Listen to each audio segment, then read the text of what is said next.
Hello, we are Tavon and David from TD Adventures.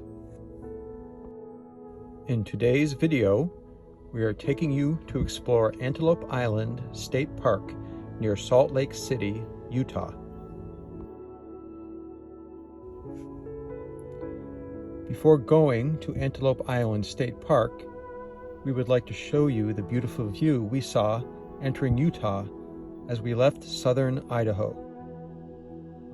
20 minutes earlier, it was snowing while we were driving on Route 84. So glad it stopped snowing so we can see this pretty view. We wondered, what is the dust or steam to the right? A quick check-in at the campground. After checking in, we are making our way to the Antelope State Park. Driving on the causeway leading to the island. Some kind of road work on the right. This section of the lake is all dried up, no water. We are starting to see the island. Dried up boat launch. First bison sculpture. Starting to see more water.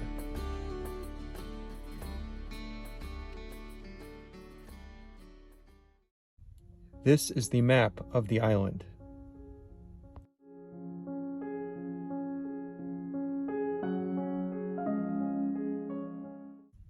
Our first stop will be the visitor center.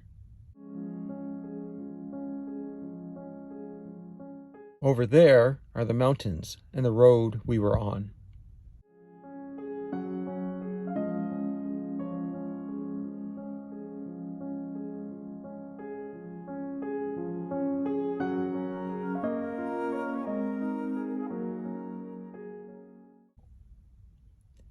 It was a cold and windy day.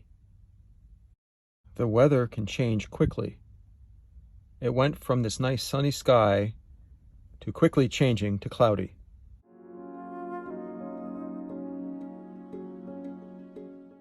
The island's namesake animals are not actually antelope.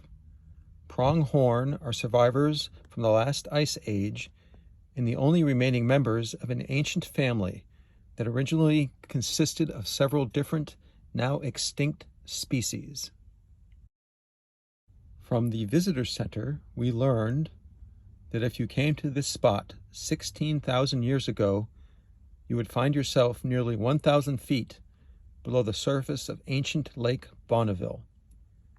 Only the topmost peaks of Antelope Island would remain above water.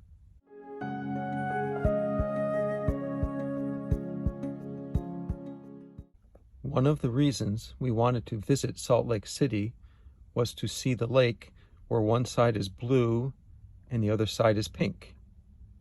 The two colors are divided by the train tracks. To see the two colors better, you would need a drone.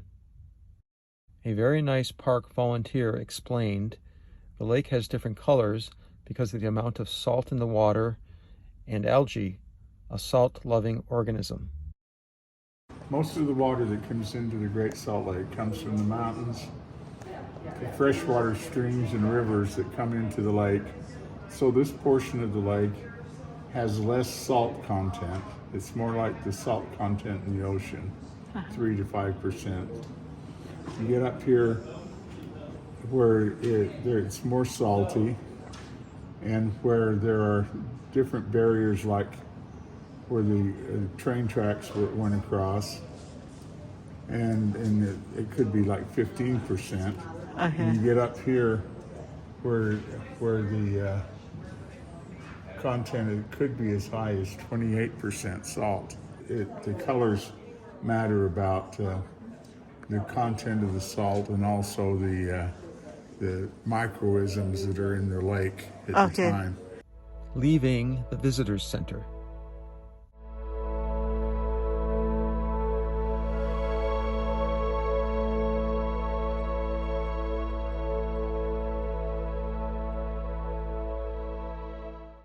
Over there is the campground. We are heading toward Buffalo Point Trail.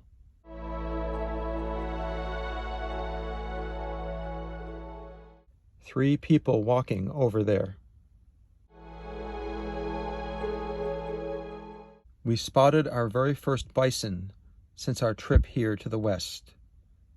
We expected to see bison in Yellowstone or Wyoming, but not here in Utah.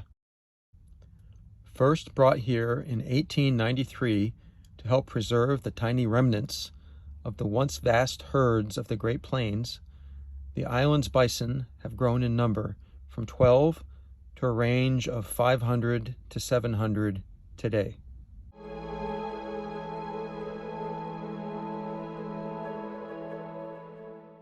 The second bison is laying down.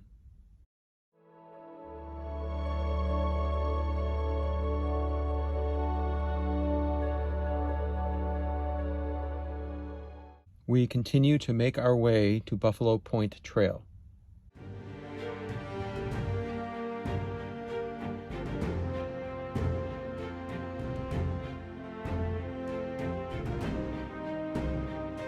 The road to come up here. Going up.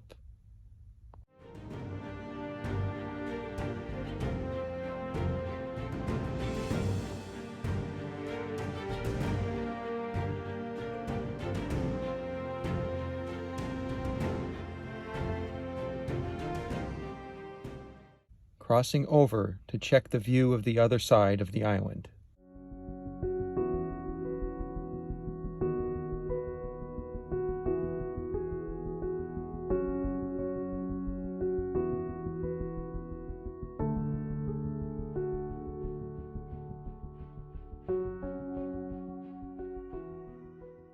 Did you know that about 17 million years ago, the Earth's crust between Salt Lake City and Reno began to stretch? This process is still going on today, with Reno being pulled further west at a rate of 1 to 5 millimeters per year.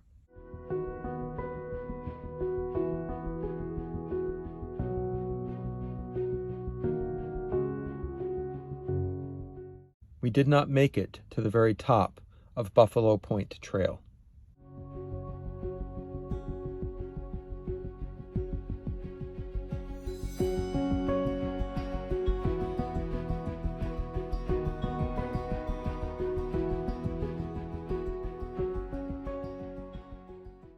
Going down.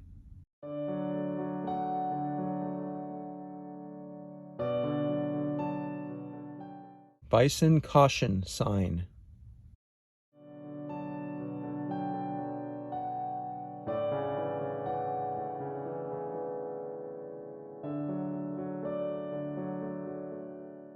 Next, we will be driving on the Antelope Island Road to explore the island some more.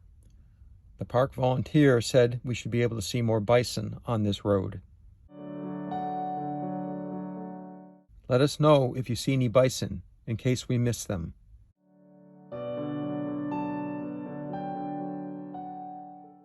To the left is Fielding Gar Ranch.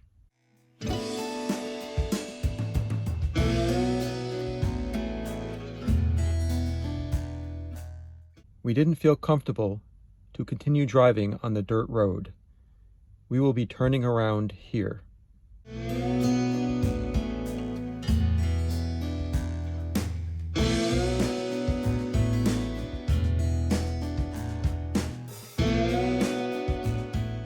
On the way out, we went back to spend more time with the two bison we saw earlier. The nice park volunteer said that we should come back when they do a bison roundup and take one home with us. He is a funny volunteer.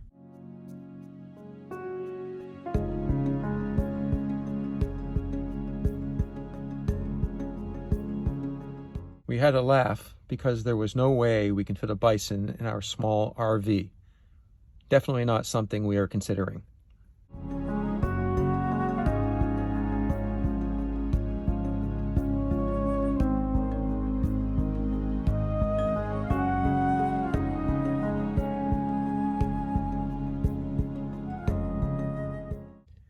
After we said goodbye to the bison, we will be driving 2 hours on Highway 80 to check out the Bonneville Salt Flats. Be sure to click the link below. See you in the next video.